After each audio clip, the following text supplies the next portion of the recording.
The universe is calling. Did you remember to sign up? The universe is calling today.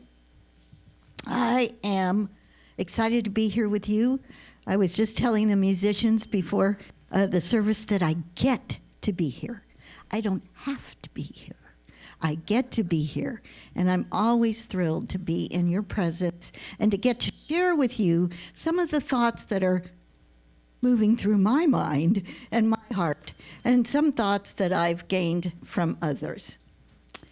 So I wanted to remind you, you saw in the front of your bulletin that our theme for Easter is the joy of awakening. The joy of awakening. Some of us may think that in the morning when we awaken, but we're talking about the joy of awakening. And today I'm actually talking about the journey of awakening, because it's a process. We don't just wake up. Well, at least I don't just wake up. We awaken to the process of the divine in each one of us. So when we compare human selves to the divine self, we have to remember they are integrated. They are not separate. I remember when I was just learning about unity principles, and they'd say the Christ in you, and I'd say, where is that? So is it in my little finger? Is it my big toe? Is it a thought that goes back and forth like a reader board? Where is the Christ? Well, the Christ is me. The Christ is you. The Christ is the Buddha nature. The Christ is. There's no getting away from it. We can deny it. We can say we don't acknowledge it. However, it is alive and breathing and expressing in you. It's whether we actually pay attention. I'm going to share with you a story about someone who was going on a journey, and they ended up in a town in Waldo, Idaho. Anyone been to Waldo, Idaho? No. Oh, good. Oh, you have? Well, okay. Well, maybe you'll say, oh, that story's not true, so. I don't know. I read it in a little Science of Mind magazine. I'm just saying. And it was about Waldo, Idaho. There were a group of people, tiny town, group of people standing in the middle of the ground, in the middle of the town. And there was this, kind of water churning cover. And they were standing there and they were saying, we are the center of the universe. We are center of the universe. Now, 6 people, maybe 10, say we are the center of the universe. And they decided to make a declaration, and every year at the same time they gather in Waldo, Idaho, thank you. Waldo, Idaho, around this little circle, and they read the declaration, and they have a parade now, and it's gotten really good for marketing, and people come from all over. But the point is, we are all the center of the universe. We are all the center of our universe. And if we forget that, we get scattered. Have you noticed? Oh, he's the center of the universe. Oh, she's the center. Oh, the news is the center. Oh, blah, blah, blah, blah, blah. And we have to stay centered and remind ourselves, I am the center of my universe. Yes? 3 of us said yes. Could we ask a few more people to join that? Yes. Thank you, thank you, thank you. So here we are looking at the possibilities of spring. We have birds, we have trees budding. My friend Maureen, her allergies are driving her crazy because everything's going on around us. And how do we re-enter into a spring consciousness?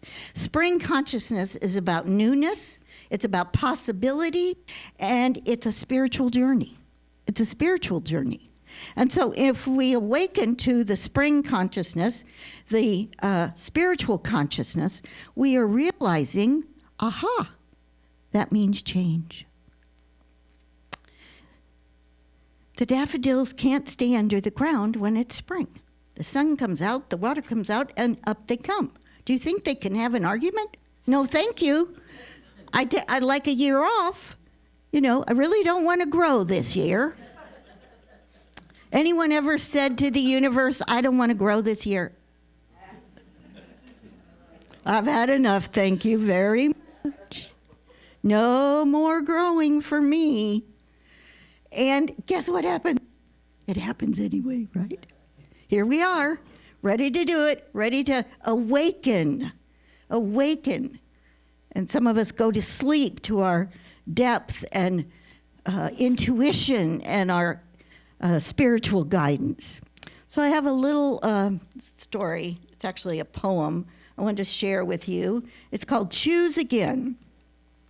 First of all, Ernest Holmes said, man has the ability to choose what he will do with his life and is unified with a law which automatically produces his choice. Oh. I'll read again. Man has the ability to choose what he will do with his life and is unified with a law which automatically produces his choice. A poem has been reprinted and quoted over and over by Portia Nelson. Here's the poem. Chapter 1. I walk down the street. There is a deep hole in the sidewalk. I fall in. I'm lost. I am hopeless. It isn't my fault. It takes forever to find my way out. Chapter 2. I walk down the same street. There is a deep hole. What happens? I fall in the hole. I pretend I don't see it. I fall again. I can't believe I'm in the same place. But it isn't my fault. It still takes a long time to get out of that hole. Chapter 3, I walk down the same street. There is a deep hole in the sidewalk. I see it. I fall in it. It's a habit. But my eyes are open. I know where I am. I get out immediately. Chapter 4. I walk down the same street. There is a deep hole in the sidewalk. I walk around it. Chapter 5, I walk down another street. The end. Yay!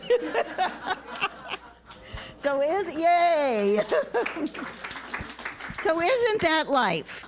How often do we just keep walking over and over again? Well, it's not my fault. Even though I know it's there, even though I'm replicating old behavior. Anyone replicate old behavior? Yeah, okay. Oh, good. I'm in the right place at the right time. I replicate old behavior, and then it's not my fault.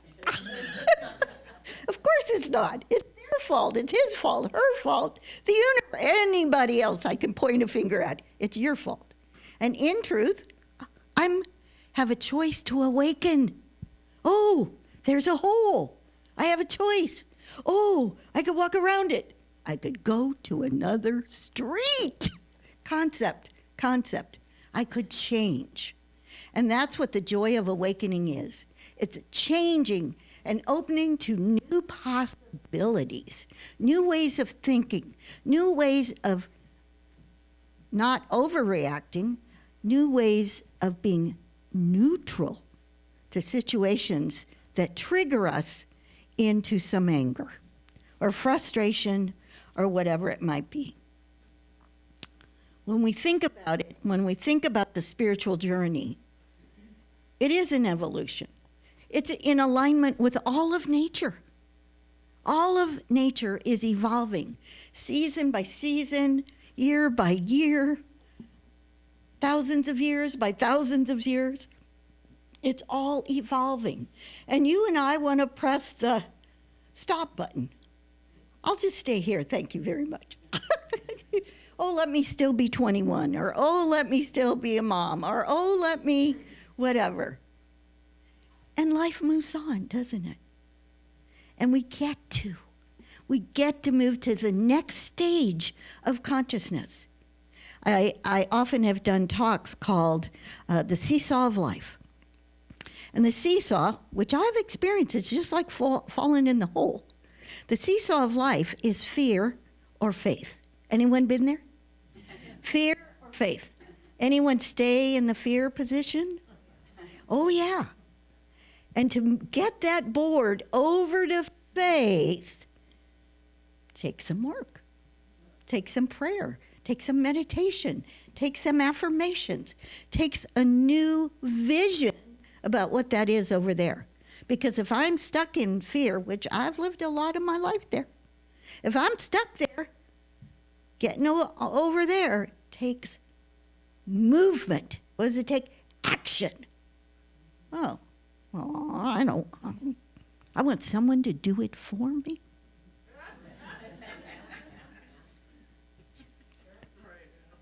Okay. So if someone would just get on the other side of the seesaw and pull it over there, then it might work for me. So that sense of responsibility, personal responsibility. Not pointing the finger at the other guy or the other woman or the organization or the situation. Taking personal responsibility for my spiritual consciousness and moving out of limited consciousness into expansive consciousness. And my question is, are you willing? Yes. Oh, three. I love my little threes. Expanded consciousness. And that's different for each of us, isn't it? When I expand in consciousness, woo, and when you do, and we do, and then there is an energy field that is produced. Yes? Yes. And we are the energy field. Oh, I'm waiting for them to be the energy field. I'm waiting for someone else to do this. I'm waiting for other people to change the world. I'm waiting for other people to do the healing work. I'm waiting for someone else to... And we're still waiting. And it's our personal responsibility. We get to make a difference. Sitting on the sidelines is no longer an option. Whew. Oh. The universe agreed. It's no longer an option. It's no longer an option. So I'd like to use the example of the butterfly. You know, in nature, here we are. I brought my little gold butterflies. These were my mother's. And they're very sweet to me. So as we remember the stages of the butterfly, we can relate to that personally. So first of all, we start with an egg. Now, if you're a scientist or a specialist in butterflies, please just understand I'm not. So we start with an egg, and the caterpillar hatches from the egg. And that's the chrysalis, and that was in our song today. The word chrysalis comes from a root word that means gold. The caterpillars spin out a substance that is like silk and attaches under a leaf, hanging upside down. It begins to twist its body, hanging upside down, twisting back and forth. The outer skin of a caterpillar cracks open, and the inside body continues to twist back and forth, pushing that skin all the way up to the top where it's connected to the silk. That eventually falls to the ground. There is a green creature. Looks like a worm. It continues to move, finally settling down. And then over hours, the outer skin takes on a lime green color with gold dots. After 10 to 4 days, the butterfly emerges. Now that's just several stages. Then the butterfly turns itself upright, holding on to what's left of the chrysalis casing, which is translucent. The shriveled up wings extend down. They are wet. The butterfly extends them, opening and closing them to the body, learning how to move very slowly, drying them out. It still cannot fly. It needs the light of the sun. It needs the light. It has been in the darkness. Its wings are like photosynthesis, and as they warm up, it strengthens and it can fly. Here's a quote from Joel Goldsmith. We create our own pain by trying to hold on to form, by trying to cling to conditions which, because they gave us joy yesterday, we believe will give us joy tomorrow. I'm going to read that again. We create our own pain by trying to hold on to form, by trying to cling to conditions which, because they gave us joy yesterday, we believe will give us joy tomorrow. Forgetting we have been taught not to lay up manna for tomorrow, not to lay up treasure where moth and rust corrupt. Easter is a spiritual journey. The Easter story is an awakening story. I'm not talking about the Easter story in the Bible. I'm talking about the metaphorical Easter story that is a transformation, a transcendence of a spiritual awakening. And that has been the nugget, I would call it, of unity. That is the nugget of unity, that within us is the spiritual journey, the Easter story, the transformation and the transcendence of anything that could possibly stop us from being our greatest selves. 3? Could I have 3? 4? 5? Okay. And so here we are. Are we going to flap our wings? Are we heading towards the light? Are we staying in the dark? Are we fearful? Are we on the seesaw, falling off? Do we keep coming to the same hole in the road? Do we keep falling in, and it's not our fault, and we blame everybody, and it's the city's fault, you know. It's the city's fault. And then it's the workers' fault. And then we could have a whole list of whose fault it is. We know the hole is there. We know the negative thinking is there. We know, I would say, the story that we repeat over and over again, why we're in that situation. We don't have to stay there. We don't have to be afraid. We don't have to have a limited consciousness. And some of us, look at the little town in Waldo, Idaho. They declared themselves the center of the universe. Could you and I in this community be the center of Salem? Well, maybe we could. We might have a parade or a barbecue or something. But it's not about what you do, it's who you are. Would you agree? It's not what you do, it's who you are.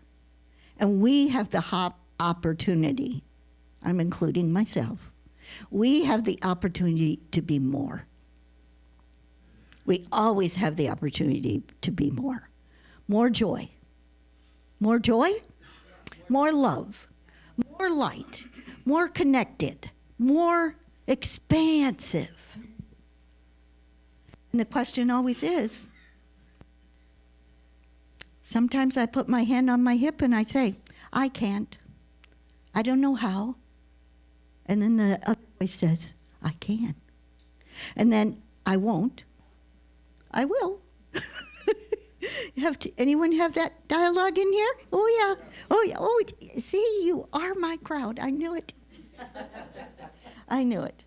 So as we go forward into this next stage of awakening for this ministry is awakening.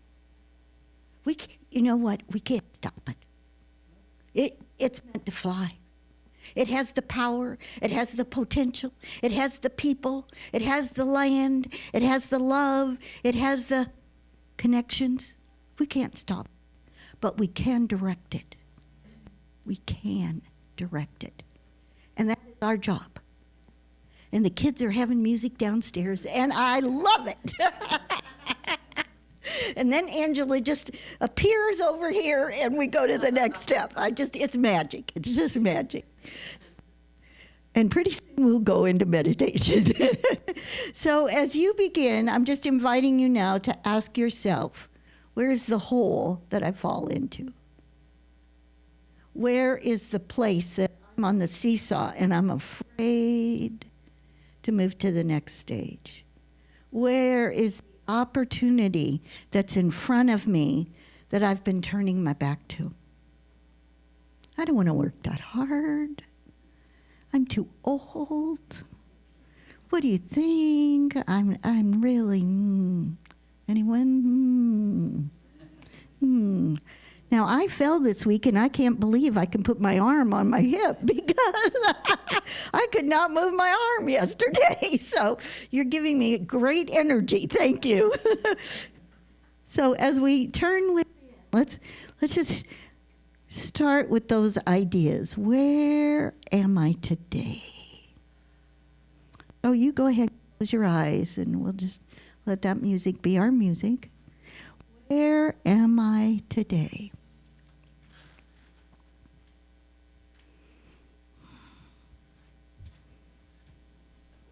We take a deep breath. And release. We take a deep breath and release. We release any fear that stands in our way.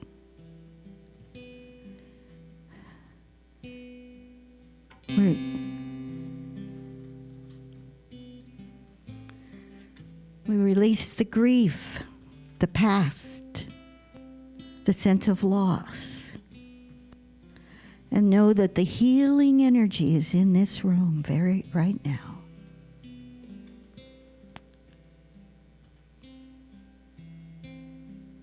There is hope in this room right now.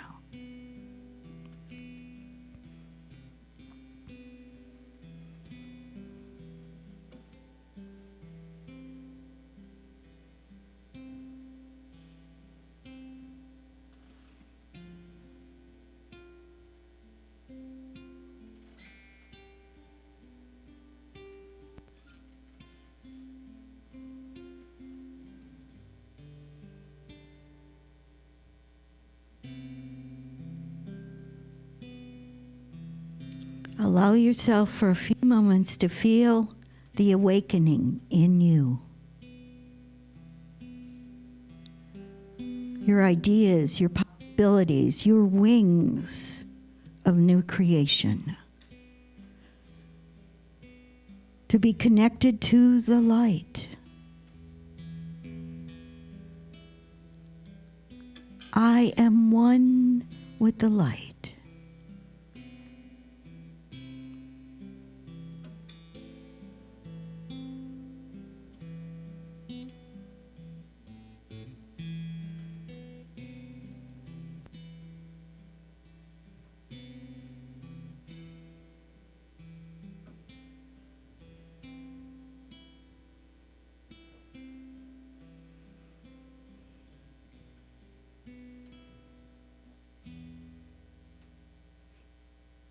And the light expands, and I am the center of my own universe, and I am being guided by that divine in me.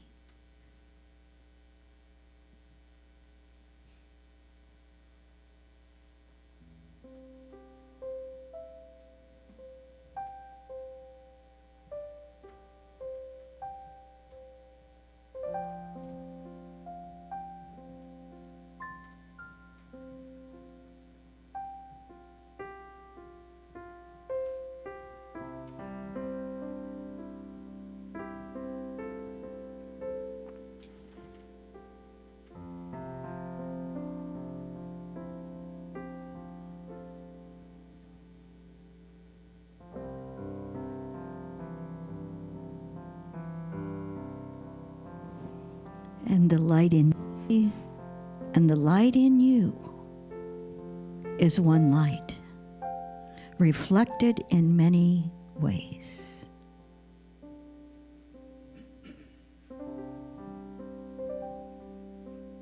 We choose anew today.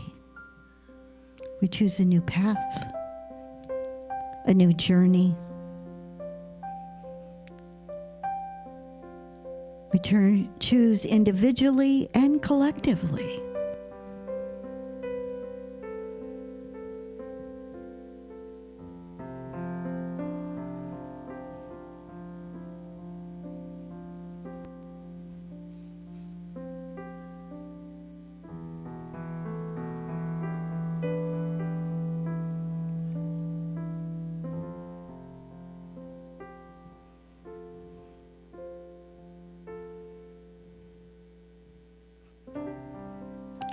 In the name of all that is, in the name of all that is possible, in the name that is all transformative and transcendent, we say thank you. One energy, one light, one love, one universal consciousness.